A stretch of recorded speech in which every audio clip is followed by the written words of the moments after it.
Os poemas dele estão publicados, mesmo no Orfeu, estão publicados de uma forma muito dispersa, digamos, não há livros. O único livro que nós temos é o Mensagem, pronto, não é?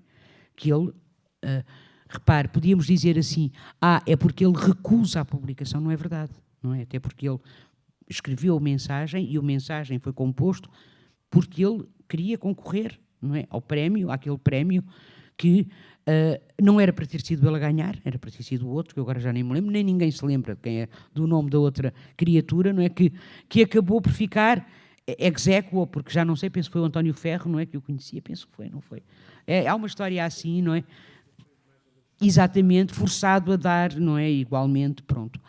Eu julgo que tinha a ver realmente com uma espécie de ansiedade, para mim, mas é a minha leitura, pronto, aquela que eu vou dar é a minha opinião, assim, muito cândida, mesmo muito cândida.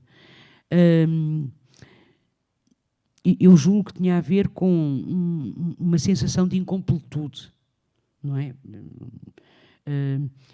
Porque, como digo, organizar um livro é uma coisa complicada sempre, não é? E talvez ele não eu julgo que não era por falta de editoras, eu acho que, em algum lado, ele havia de conseguir publicar um livro, penso que não foi por aí.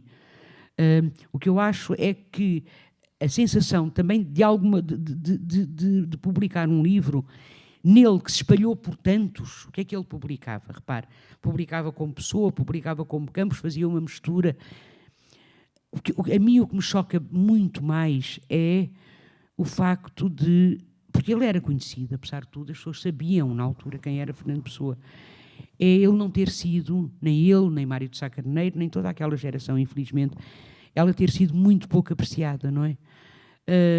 Mas isto acontece também, quer dizer, nós sabemos, não é? Pela história da literatura, quer dizer, desde... olha, falámos no Camões, pronto, não é? Basta pensarmos na Sofia de Melo Breiner, não é? Naquele belíssimo Irás ao Passo, irás pedir que a tença seja paga na data combinada, este país te mata lentamente, pronto, não é? Portanto, coitado, o desgraçado tinha que pedir que lhe pagassem a tença, e morre na mais profunda miséria, não é? O nosso maior poeta, por acaso isto não aconteceu, é o Shakespeare. Se o Shakespeare é como hoje se acha que foi mesmo, parece que sim, que é aquele senhor de Stratford-on-Avon, aquele dos quadros que nós vemos, quer dizer, hoje já está muito mais estabilizada essa teoria, aquela ideia de que podia ter sido Isabel I, parece que isso foi assim uma fantasia, digamos assim. Ora, a Shakespeare não aconteceu isto, não é? Shakespeare realmente morre confortavelmente do ponto de vista financeiro. Fernando Pessoa tem sempre problemas, como sabemos, de dinheiro, Mário de Sá Carneiro está sempre a pedir dinheiro ao pai. E depois eu acho que havia uma avidez em toda aquela geração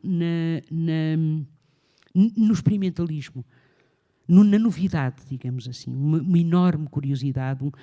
Não podemos esquecer também quando é que eles estão a escrever, início do século. É quando tudo está a começar de uma outra maneira, não é?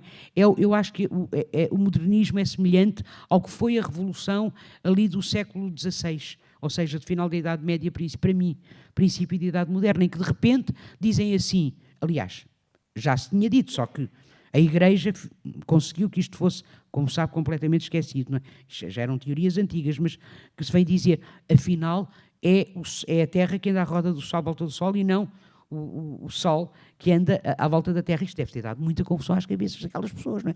Porque é toda uma teoria que não tem só a ver com o Sol, com a Terra a andar à volta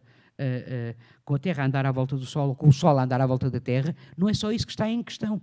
O que está em questão é a própria posição do ser humano no universo.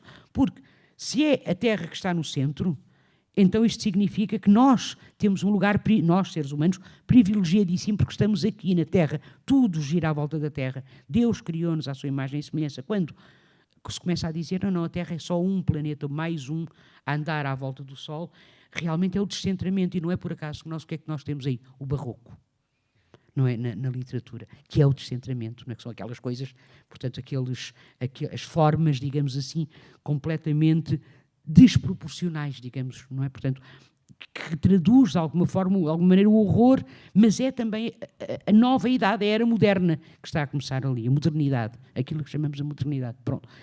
No princípio do século, eu acho que está tudo a começar, é a fotografia. é o cinema, por exemplo, não é? Diga, os aviões, exato, a Primeira Grande Guerra é terrível, porque pela primeira vez ela tem esse elemento que são os aviões a mandarem bombas cá para baixo. Portanto, as pessoas ficam completamente à mercê. Já não é uma guerra corpo a corpo, é uma guerra diferente, porque as pessoas não conseguem fazer nada relativamente às bombas que vêm lá de cima, não é? Por alguma razão, já agora, não sei se estou a amassar muito com a resposta, não. Pronto, já agora só como um parênteses, não deixa de ser interessante que a histeria, que era vista como uma doença feminina, não é?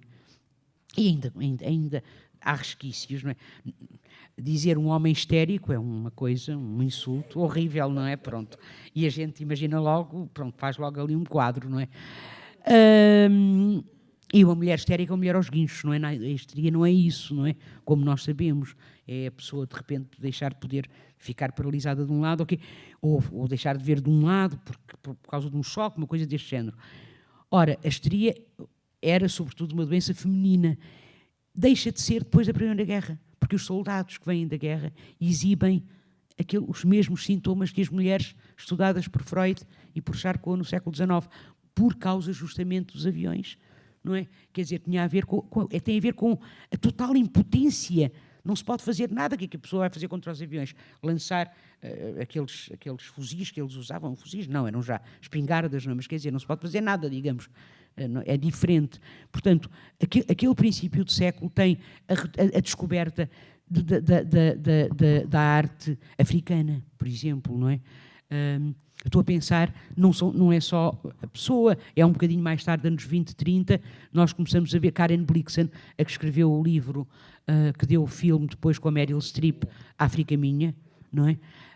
Esse livro é escrito, e ela tem uma série de romances e de contos também com a presença de África, porque África, ela é sueca, não é? Portanto, começar a ser muito conhecida aqui, a arte africana a ser descoberta. Quem diz a arte africana diz os haikus, não é? Os poemas japoneses, os poemas chineses, tudo aquilo é uma grande novidade. A pintura modifica-se completamente, não é? A arte modifica-se completamente e, portanto, é um momento de experimentar tudo, não é?